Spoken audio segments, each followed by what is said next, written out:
నమస్తే అండి. ఈరోజు మనం ఆరోగ్యం గురించి తెలుసుకుందాం. ఎందుకంటే ఈ రోజుల్లో చాలా వరకు ఎక్కువగా ప్రాబ్లం వస్తుంది ఈ ఆరోగ్య సమస్యల మీద. ఈ ఆరోగ్య సమస్యలు కూడా అధికమైనటువంటి ఆ యొక్క ప్రాబ్లమ్స్ వచ్చేది ఒక బీపీ వల్లే. ఈ యొక్క బీపీ ఎందుకు వస్తుంది? బీపీ రావడానికి గల కారణాలు ఏంటి?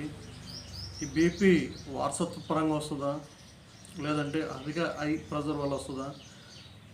ఈ బీపీ రావడానికి గలటువంటి కారణాలు ఏంటో మనం ఈ యొక్క ఆరోగ్య విషయాల్లో మరి యొక్క చిన్న ఈ టిప్స్ గురించి నేను తెలియజేయాలని అనుకుంటున్నాను. కాబట్టి ఇప్పుడు వయసుతో పని లేకుండా ప్రతి ఒక్కరికి కూడా ఒక సమస్యగా మారిపోయినటువంటిది ఏంటంటే బీపీ, హై బీపీ. వాళ్ళు చిన్నపిల్లలు కానీ, పెద్దవాళ్ళు కానీ, యవనస్తులు కానీ, మరి వృద్ధులు కానీ ప్రతి ఒక్కరు కూడా ఈరోజు వస్తున్నటువంటి సమస్య ఏంటంటే ఈ యొక్క బీపీ అనేటువంటిది ప్రధాన కారణంగా ఉంటుంది. ఈ యొక్క వీడియోని చూస్తున్నటువంటి మీరు ఈ యొక్క వీడియో నచ్చితే మీరు ఒక సబ్స్క్రైబ్ చేసుకోండి, ఒక లైక్ చేయండి. ఇది ఆరోగ్య శ్రేయభిలాషులు అనేటువంటి వారందరూ కూడా మీరు తెలియజేస్తే మంచిదని నేను అనుకుంటున్నాను. మనం ఇప్పుడు కంటెంట్లోనికి ప్రవేశిస్తే బీపీ, హై ప్రెజర్.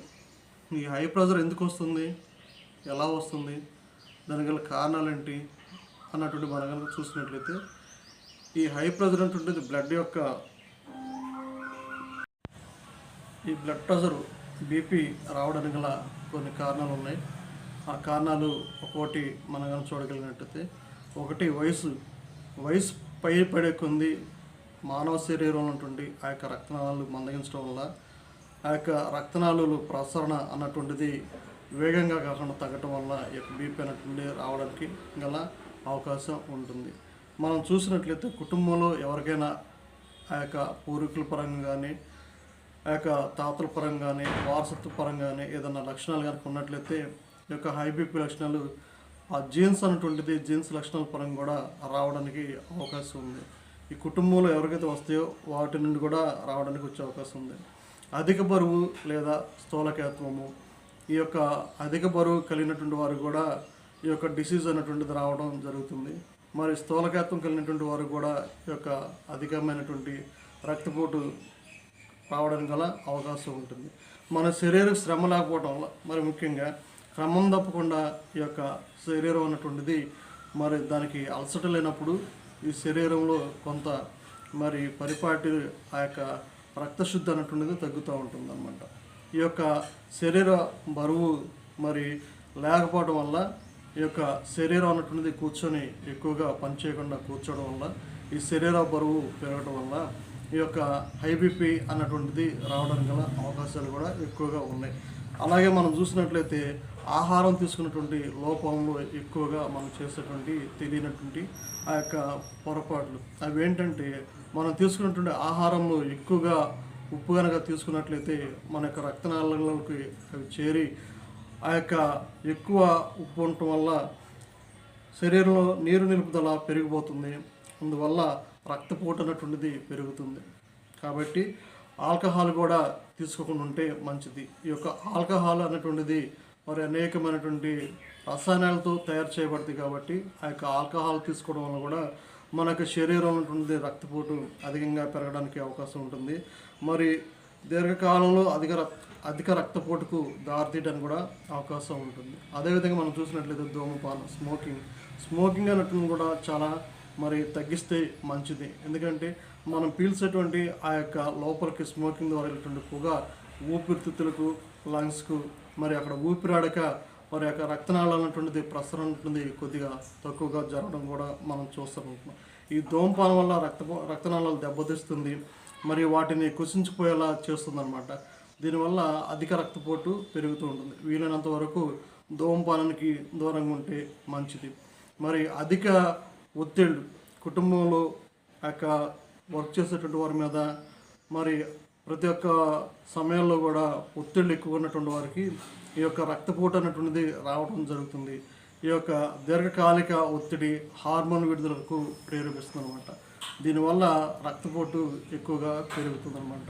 కాబట్టి కొన్ని ఈ యొక్క రకాలమైనటువంటి వ్యాధులకు, దీర్ఘకాలిక వ్యాధులకు, మరి మధుమేహం, మూత్రపిండాల వ్యాధులకు, థైరాయిడ్ సమస్యలు వంటి కొన్ని వ్యాధులకు అధిక రక్తపోటు రావడానికి గల కారణం ఎక్కువగా ఉందని మరి వైద్య నిపుణులు తెలియజేస్తున్నారన్నమాట.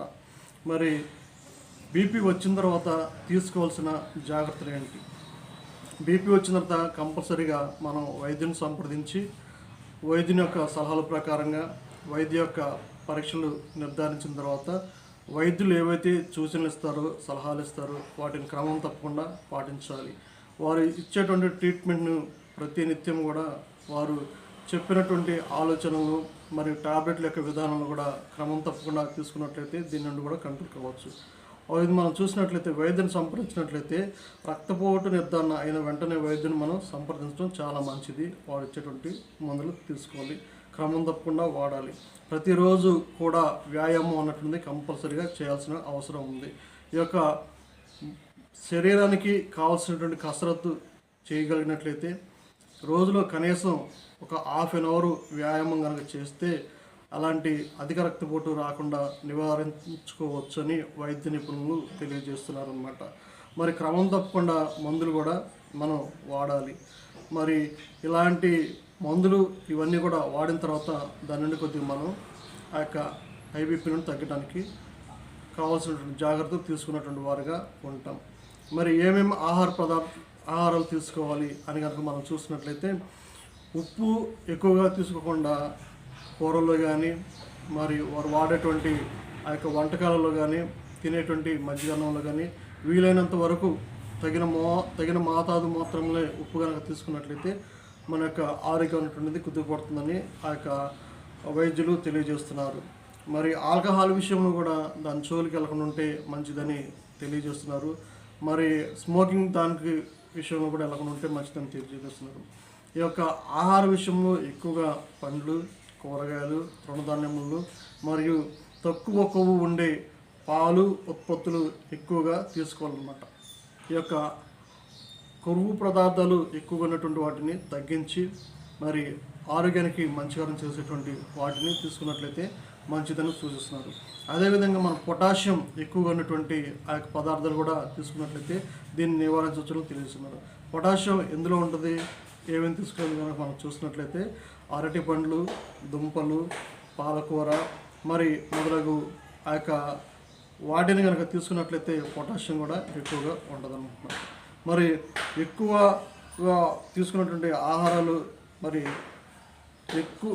కొవ్వు ఎక్కువగా ఉన్నటువంటి ఆహార పదార్థాలు తీసుకోకుండా ఉండడం కూడా మంచిదని తెలియజేస్తున్నారు. కాబట్టి ఈ విధమైనటువంటి ఒత్తిళ్లను మరి ఈ యొక్క ఒత్తిళ్లు మన యొక్క ఎదుర్కోవాలంటే ఏం చేయాలంటే ప్రతినిత్యం కూడా మనం ఒక హాఫ్ అన్ అవర్ మనం యోగా చేయాల్సి ఉంటుంది, లేదా ధ్యానం చేయాల్సి ఉంటుంది. మనకి ఇష్టమైనటువంటి సంగీతం కానీ, వాయిద్యాలు కానీ, లేదంటే మనకి ఇష్టమైనటువంటి పనులు చేయటం వల్ల మన యొక్క బాడీకి అనేటువంటిది రిలీఫ్ ఇవ్వడం జరుగుతుందన్నమాట. ఈ విధంగా చేయటం వల్ల మనకు అధికమైనటువంటి రక్తపోటు తగ్గడానికి నేర్చుకుంది.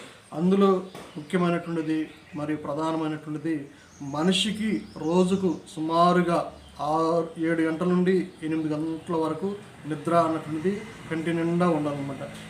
మనిషికి అనారోగ్యం గల కారణం అవడానికి ప్రప్రథమైన కారణం ఏంటంటే మనిషికి సరైనటువంటి నిద్ర లేకపోవడం వల్ల, ఆ నిద్రలేమి వల్ల అనారోగ్యాలు రావడానికి గల కారణాలు ఉన్నాయి. అయితే ఎలాంటి రోగాలు కూడా దరిచేయకుండా ఉండాలంటే మనిషి రోజుకు సుమారుగా 7 గంటల నుండి 8 గంటల వరకు నిద్రించాలని వైద్య నిపుణులు మరి వారు తెలియజేస్తున్నారు. మరి అలా నిద్రించడం వల్ల ఎలాంటి రోగాలు కూడా రావని వారు తెలియజేస్తున్నారు. మరి బీపీ బారిన పడకుండా ఉండాలంటే మనం ఏం పాటించాలి అని కనుక మనం చూసినట్లయితే ఇప్పటివరకు కూడా చూసాము. ఉప్పు తక్కువగా ఉండాలి, ఆల్కహాల్ తగ్గించాలి, స్మోకింగ్ సైడ్ పోకూడదు. మరి క్రమం తప్పకుండా వైద్య పరీక్షలు చేయించుకొని వాటికి అనుగుణంగా ఉండాలి. కుటుంబ చరిత్ర తెలుసుకొని మరి ఆ కుటుంబంలో ఎవరెవరికైతే ఉందో అలాంటి వాటిని కనుక మనం తెలుసుకుంటున్నట్లయితే వీటి నుండి ఈ యొక్క హెల్త్ టిప్స్ కనుక పాటించినట్లయితే వాటిని ఎదుర్కోవడానికి మనం మన ఆరోగ్యాన్ని కాపాడుకోవడానికి సంసిద్ధంగా ఉంటాం. కాబట్టి ఇలాంటి జాగ్రత్తలు కనుక మనం తీసుకున్నట్లయితే అధిక రక్తపోటును నియంత్రించుకోవడానికి మరి సమర్థులంగా ఉంటాం అన్నమాట. ఏదైనా ఆరోగ్య సమస్యలు వచ్చినప్పుడు మన అందుబాటులో ఉన్న డాక్టర్ని సంప్రదించి ఆయన యొక్క సలహాలను సూచనలు కనుక పాటించగలిగినట్లయితే మన యొక్క ఆరోగ్యాన్ని మెరుగుపరచుకోవడానికి మనం తొందరగా వచ్చినటువంటి డిసీజ్ నుండి రికవరీ కావడానికి అవకాశం ఉంటుంది.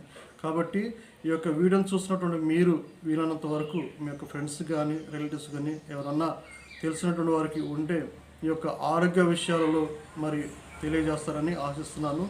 ఎక్కువగా మరి యొక్క వీడియోని మీరు చూస్తారని కూడా ఆశిస్తున్నాను. మీ యొక్క వీడియోని మీరు చూసినటువంటి వారు ఒక సబ్స్క్రైబ్ చేయండి, ఒక లైక్ చేయండి, మీ ఫ్రెండ్స్కి చేరండి. Thank you.